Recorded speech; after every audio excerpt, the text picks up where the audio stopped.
Welcome to all. This is Srinivasan, Assistant Professor in Mathematics Department, Sri Sairam College of Engineering. Today we will discuss the Module 3 Fourier Transform. In this Fourier Transform, already I explained what is meant by Fourier Transform and the formula for the Fourier Transform and inverse Fourier Transform. Now we will discuss one problem based on Fourier Transform.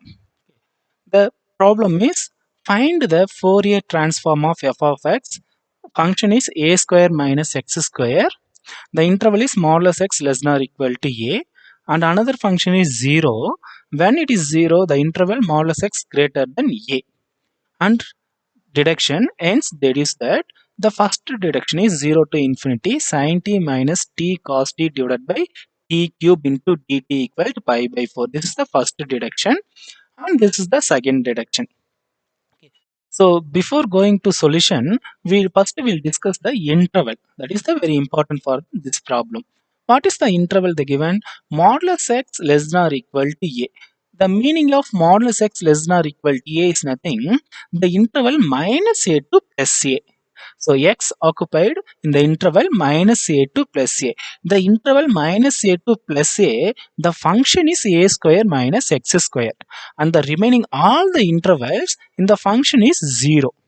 So the total interval is minus infinity to plus infinity. I split three part.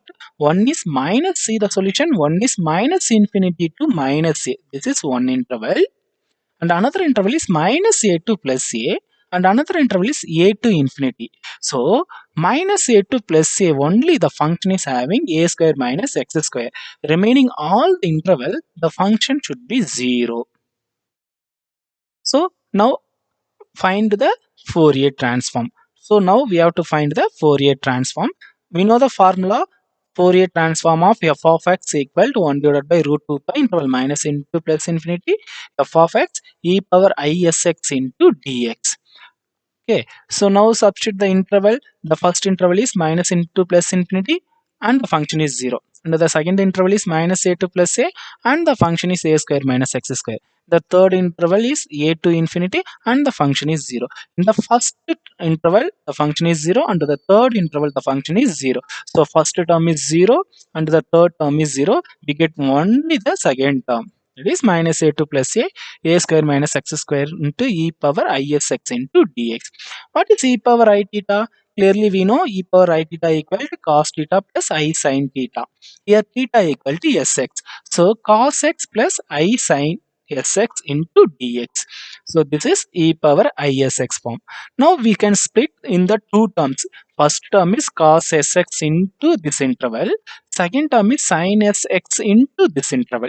Okay. So this is the two terms. By integral property, if the integral is full range, the function is odd means it will be 0. When we have to check the function is odd or even, if the interval is full range only, we have to check it is odd or even.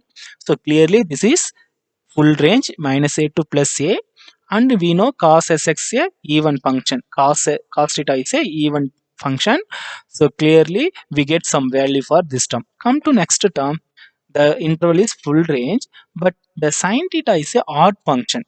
By integral property, if the interval is full range, the function is odd function, the value is 0.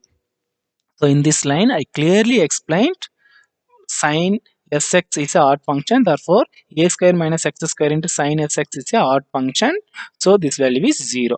So the second term is 0, we get only first term.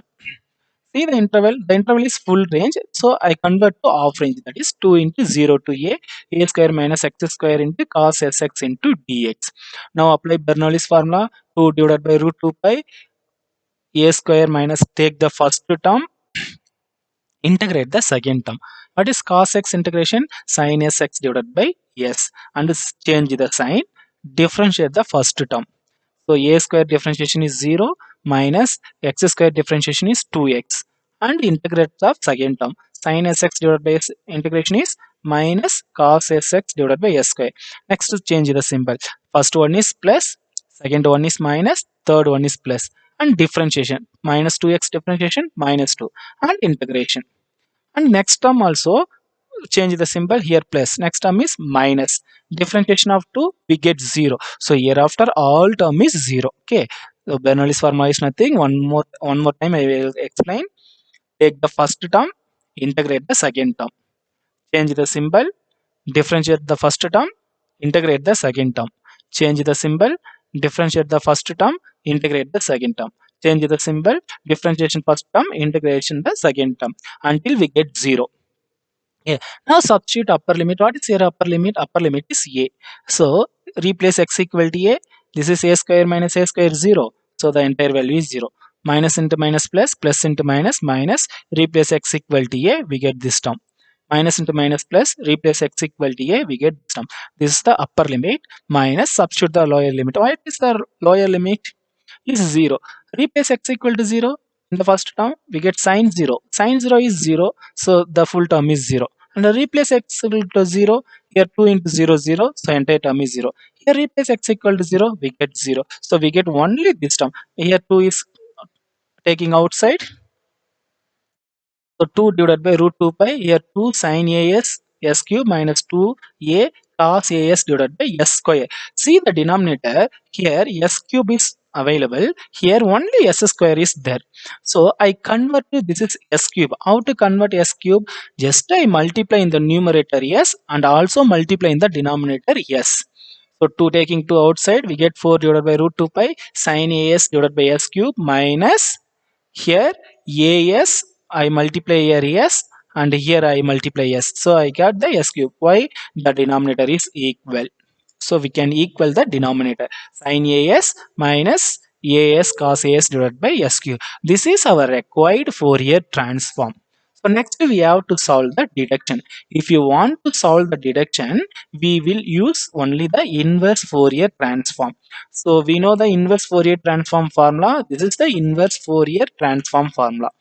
And the capital F of S. What is capital F of S? This is Fourier transform. So substitute the Fourier transform form value, F of S value, and compare the deduction. See the deduction, there is no e power some values. Here there is no. And the denominator is t cube. So clearly we can replace s equal to t, and I don't want this term. So already I choose s equal to t, and next we have to choose x value. What is the x? Some x value of some, we can choose some x value. So and also I want to cancel this term. So I choose x equal to 0 because e power minus 0 is 1. So automatically the term is cancelled. And also see the deduction, there is only sin t. But here I got sin as. So s equal to t we know, and I want to cancel a. That's why I choose a equal to 1. So put x equal to 0 and a equal to 1. In the function, this is our given function f of x equal a minus x. A square minus x square, that is 1 square minus 0 square, we get 1. And 4 divided by, this is root 2 pi into root 2 pi, ordinary 2 pi interval minus into plus infinity, replace a equal to 1 and x equal to 0, we get this one. And see the deduction also 0 to infinity only. Okay, so here minus infinity to plus infinity. That's why I multiply 2 into 0 to infinity. Okay, this is 2 into 2, 4, 4 divided by pi. Taking it opposite direction, we get pi by 4. So pi by 4, and this is function of s, but the deduction is function of t. So replace s equal to t. The next one, next deduction, the same process, but here cos x by 2 is available. So I explain e power minus theta, that is cos theta minus I sin theta. As usual, same process. Sin theta is a odd function, so this value is 0. Only we get the first value. Okay, and see the deduction, we get cos t by 2. So replace s equal to t and x equal to 1 by 2, we get t by 2. So put x equal to 1 by 2 and a equal to 1. Substituting this value in the function, we get f of 1 by 2 equal to 3 by 4. And substitute all the values, we get, this is normal simplification only, we get 3 by 16. And see the deduction, it's all in x term, but I got s term only. So replace s equal to x, we get the deduction. Okay, so first we have to solve Fourier transform. After that, we have to solve the deduction by using inverse Fourier transform by the normal procedure only. There is no difficulty, only normal simplification.